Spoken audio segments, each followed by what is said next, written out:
Welcome back. It is week 2 of Mr. Money Maxwell's Guide to Selling Covered Calls. Today, we're going to talk about maximizing cash flow. If you missed part 1, the fundamentals of covered calls, head over to the main YouTube channel for Money Maxwell and check out part 1.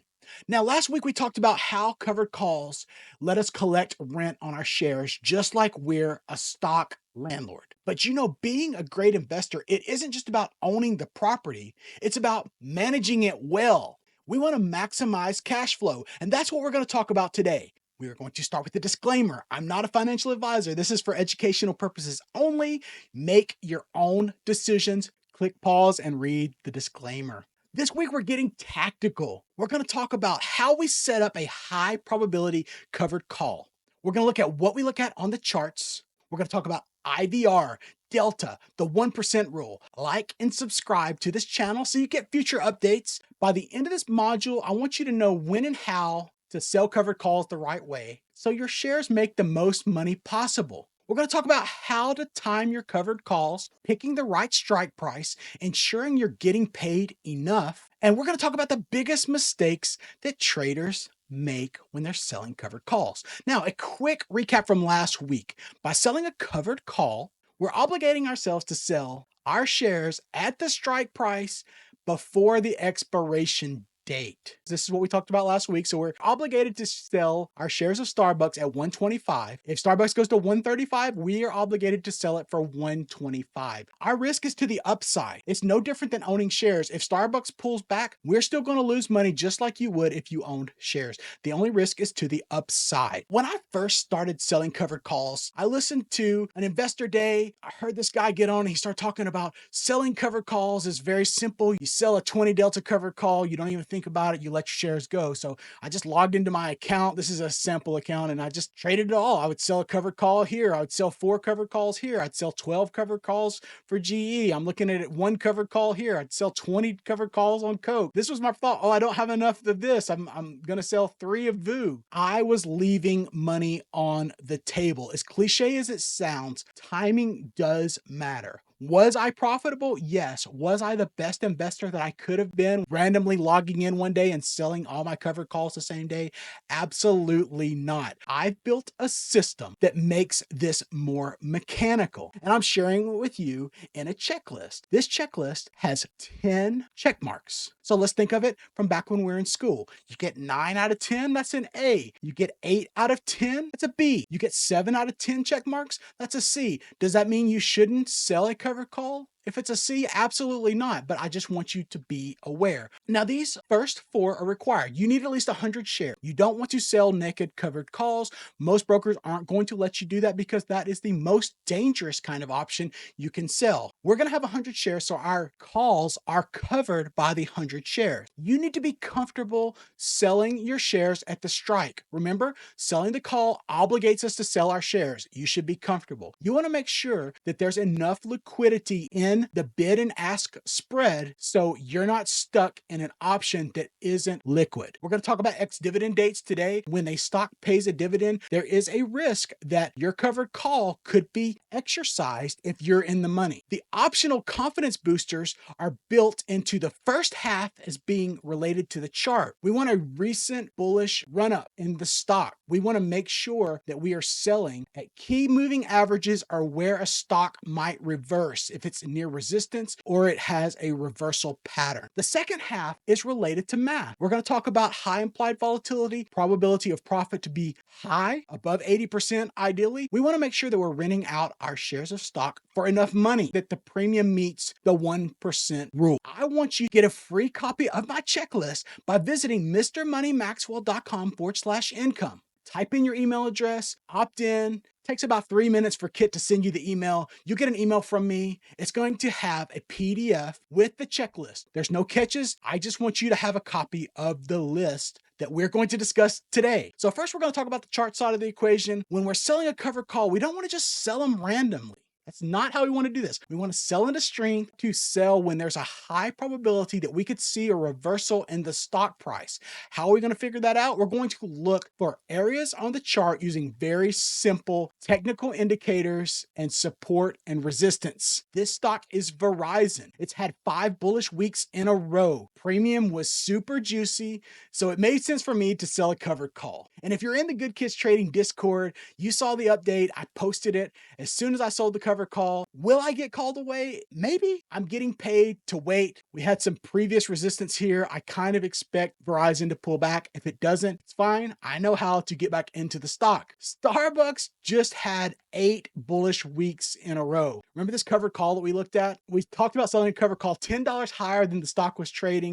The very next week, it pulled back and it hit this little red line, which is a moving average. This is the 10 EMA on my chart. If we sold this covered call, we would have been able to buy it back for a profit target. We'll talk about profit targets next week. It's just very interesting that Starbucks bounced right off of the 10 EMA. Wait a second, you didn't know that I sold the covered call on Verizon? That must mean you're not a member of Good Kids Trading. Here in the Discord, I post all of my trade updates in real time, not so much so you can follow me, but so you can have a good idea of how I execute the strategies that I'm teaching right here in these videos. Let's think about support and resistance, not just as lines, but as zones. This is a monthly chart of Google. This is a horizontal ray. Support and resistance is one of the simplest ways to make quick decisions about buying low and selling high. Nothing works 100% of the time, but support and resistance are a key part of my strategies of buying low and selling high. I draw lines on the charts at these key zones. Although there's a line, I want you to think of them as zones. It doesn't mean that Google is going to hit a line and reverse. Support and resistance is one of the simplest ways to make quick, confident trading decisions. Now, nothing works 100% of the time, but this is a key part of my strategy. I like to buy low. Do you see how we bought here? We could have bought here again. We had some resistance here, became resistance again, became support here, became this resistance, became resistance again. Support and resistance is not just a single line. Like I said, it's a zone. And that's why I use it in my covered calls and my stock entries. Let's break it down. This is the same chart. These are the purple lines that I was talking about. You can see back in 2021, this support became support again in 2023. The resistance that we saw in late 2021 became support again in 2022. This resistance from 2022 was resistance again in 2024. The resistance became support. This is how it works. If you bought the stock here, let's say you bought it at 95, you could have sold some covered calls about 110, just based off of the purple lines. Would you have gotten called away? Perhaps. But you had another chance to buy it right back at 95 again in 2023, just by waiting for it to hit one of the key moving averages, which we'll touch on in a second. This is how I determine how to buy low and sell high. Today, we're focused on selling high with covered calls. I use the same principles to sell puts when I want to buy low. Have you taken my put selling mini course, mrmoneymaxwell.com/action? This is my bread and butter strategy. I'm literally giving you my best content for free. There's no catches, there's no sales pitches, just my best strategy for getting paid to buy stocks lower. Head over to mrmoneymaxwell.com/action. Check it out. Now, the second part after support and resistance is moving averages. If I had to pick just one technical indicator, it's going to be moving averages, hands down. I've written about this in the Good Kids Trading blog, and I talk about it every week because these simple lines have been game changers in spotting trend breaks. They let us know where we should buy low, where we should sell high. Let's walk through this Procter & Gamble example. This is the same example that I covered in the blog that I wrote on Good Kids Trading. You see the red line here? We closed below the red line. This would have been a perfect place to hedge or sell a covered call. You could have gotten into some more advanced strategies like collars just based on the 10 EMA. If you were to hedge here at 156, where would you want to buy again? You would buy way off this purple line right here, this red 200 daily moving average. You could have bought Procter & Gamble back at 143. You can start selling calls off the blue line. Do you see how the blue line became resistance? I also have a purple line here, which means there is weekly support and resistance here as well. We are building high confidence trades by using moving averages. You could say, hey, Justin, I probably would have gotten called away. What if I got called away at like 150? Well, it came back and it touched the blue line again. You could have sold puts to try to get shares back at the red line, or you could have bought some shares here.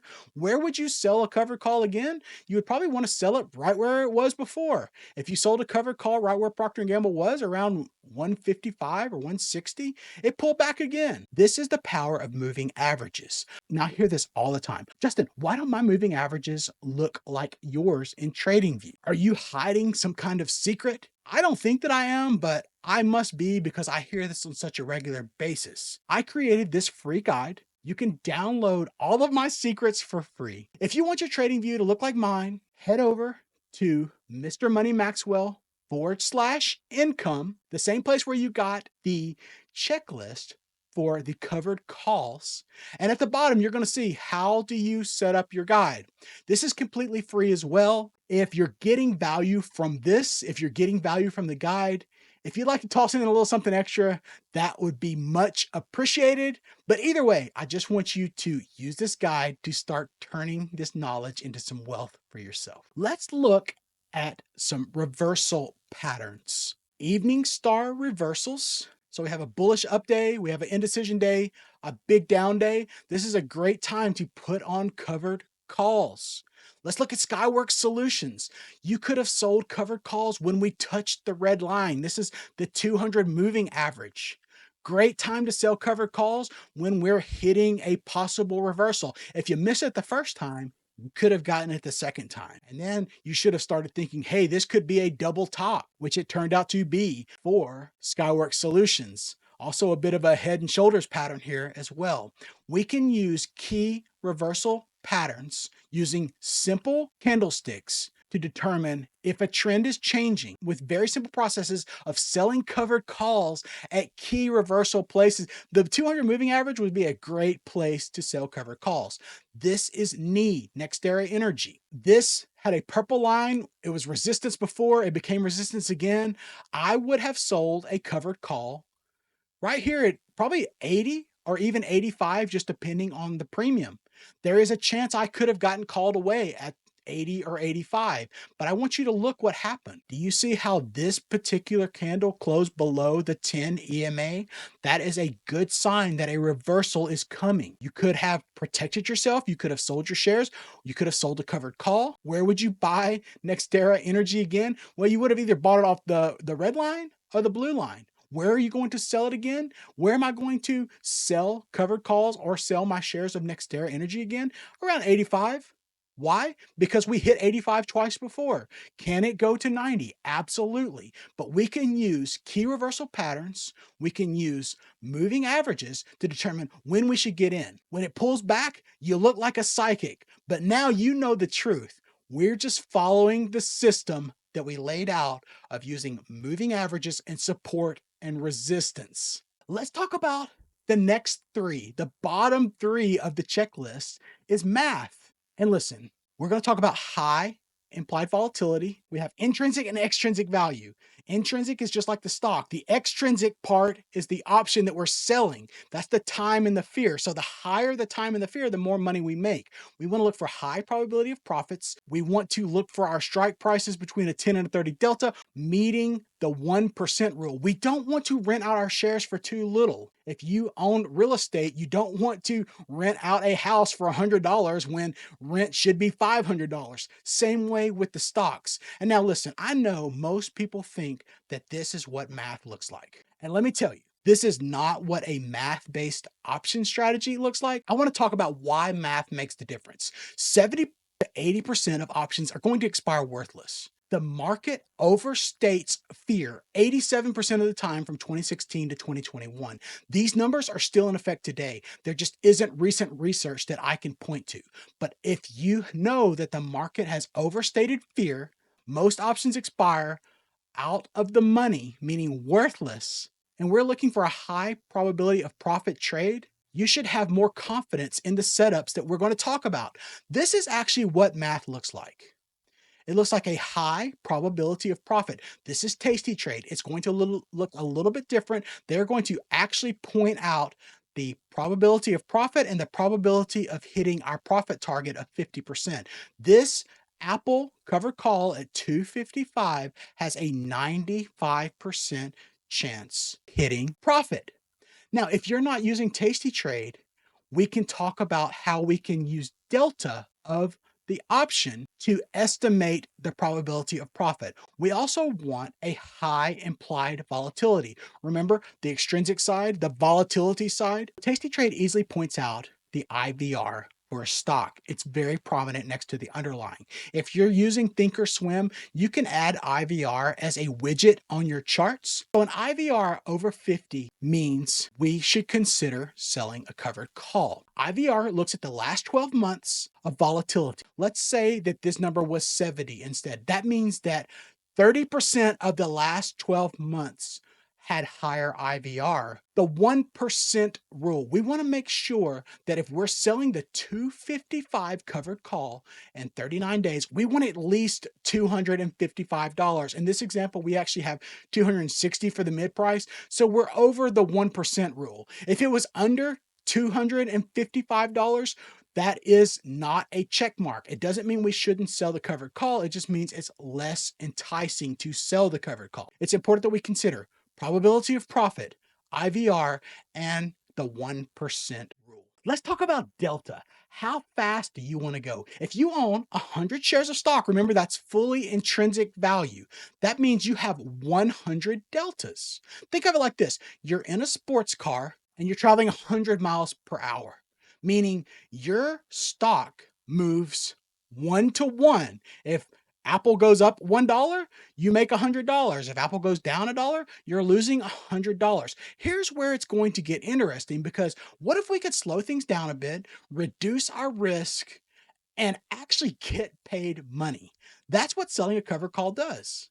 When you sell a covered call, you're reducing your delta from 100, you're reducing it down to 60 or 70. So instead of speeding down the highway at 100 miles per hour, you're choosing to slow down and collect some money from someone else. It sounds too good to be true, and it is not. We talked about how delta is like miles per hour in a car. Now let's talk specifically about the delta of the covered call that we want to sell. If we're selling a 30 covered call, we are reducing our speed by 30 miles per hour. I know this says speed limit 30 miles per hour, but we're reducing our speed by 30 miles per hour. There's a 70% chance that the option is going to expire worthless. And for every dollar that Apple moves, our position is only moving at 30 cents. So yes, we're capping our upside, remember, but we're also capping our downside. Things are moving a little bit slower. If we're selling a 50 delta covered call, that means it's right at the money. That means that we have a 50-50 chance that the option is going to expire worthless. We're going to get paid more money to sell a 50 delta covered call than we would a 30 delta covered call, but that's a higher chance that we're going to sell our shares. How aggressive do you want to be? That's something that you have to decide. If you want to be more conservative, you'll sell between 20 and 30 delta covered calls. If you want to be more aggressive, you'll sell right at the money. You're ready to get rid of your shares as soon as possible. Let's look at this same example on Apple again. Let's walk through exactly where we see delta in Tasty Trade. If you're using IBKR, you're using Robinhood, you're using Thinkorswim, you can still add delta to your options chain. And you can see here, this is the 30 delta. This is a 16 delta. We kind of picked the middle for this example. It's right at the expected range. So this brown bar in Tasty Trade is the expected range, but you can also look in Thinkorswim, Robinhood, IBKR, you'll see plus or minus 14. So this is at the money. Plus or minus 14 is the expected range. We are selling right at the expected range, a 23 delta. That means we have about a 75. You don't even have to look at the pop. We just know there's about a 75% chance of profit based solely on the delta itself. The 1% rule, 255, we're getting 260. We met that. This is the IVR. This is the expected range. I know that was a little bit of review, but it's important that we look at things just a couple of times so it sinks in. One of the risks with selling covered calls on dividend stocks is that on ex-dividend dates, so the day that the stock pays a dividend, we can be assigned early even before the expiration. Like in this example, there was a dividend in February. If you had a 230 covered call on Apple and it's trading at 245, the owner of that call would like to convert that to shares so they can be paid the dividend on this dividend date. If you have a covered call, you need to make sure it's not in the money if you don't want to lose your shares. I'm not saying you shouldn't sell covered calls over X dividend dates. I'm just saying it's something you should consider because there is a risk of early assignment on X dividend dates. Talk about the four biggest mistakes that covered call sellers make. Mistake number one is just selling the call too early. If there's not enough rent, you're not going to rent out your house. Don't rent out your shares. Wait for the market conditions to improve. Find a different strategy. The second mistake is you don't want to pick the wrong strike price. Make sure if you're going with an ultra low delta, you think the stock is going to appreciate. Don't ignore the expected range. Make sure you're looking at the chart. Look for support and resistance. You want to make sure you're not collecting a tiny premium because you're not using the best math-based and chart-based system that I was talking about today. Don't ignore volatility. Extrinsic value is very important when we're selling covered calls. We're selling fear. We want to make sure there's enough premium for us. We don't want weak premiums. Mistake number four is not staying mechanical, letting your emotions get the best of you. It's okay to get called away. There's a way to get back in, and it's called selling puts. We can always get back into a stock. It's okay to get called away. I'll keep saying that over and over again because a lot of people make the mistake of buying back a covered call for way more money than they paid and not just letting the shares go. What's coming up in Module 3? We're going to talk about how we roll covered calls to keep the premium in shares. When should we close a covered call? When should we adjust it? When should we just let it expire? We'll talk about how we can use covered calls with put selling to get back in when we get called away. It's called the wheel strategy. We're going to talk about it in week 3 when we talk about managing covered calls. Homework. I want you to find a stock that you own 100 shares of or a stock that you would buy. And I want you to go through the covered call checklist, mrmoneymaxwell.com/income. Get the free checklist. Pick the strike price based on the 10 to 30 delta. Make sure it meets the 1% rule. Decide where and when you're going to sell the covered call. Is it near resistance? Has it had multiple green days? And I want you to message me and let me know what covered call are you going to sell. If you have questions, reach out to me. I'm really excited for week 3 where we talk about managing our covered calls. See you next week. Make sure you like and subscribe so you get updates.